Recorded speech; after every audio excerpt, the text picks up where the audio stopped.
L'érosion hydrique, une menace invisible.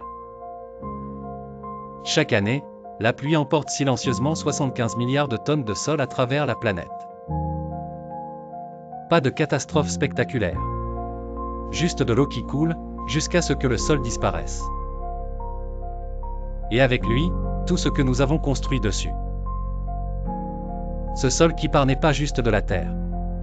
C'est de la nourriture. Ce sont des fondations. Ce sont des routes. C'est de l'économie. L'agriculture d'abord.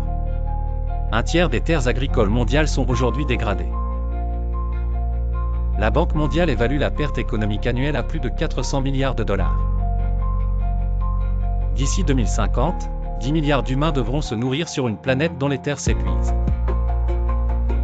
L'équation est simple, elle est juste difficile à accepter. Les infrastructures ensuite. L'érosion ne frappe pas seulement les champs. Elle frappe sous les routes, sous les fondations, sous les remblais. L'eau pénètre, transporte les particules fines, crée des vides invisibles. La route paraît solide, puis elle s'effondre.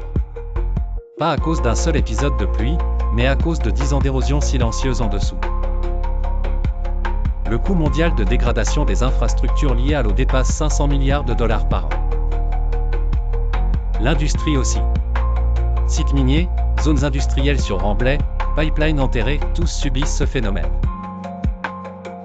Un bassin de décantation qui déborde lors d'une pluie intense, c'est une pollution grave et une infraction réglementaire causée par un sol mal protégé. Les solutions existent. Reboiser.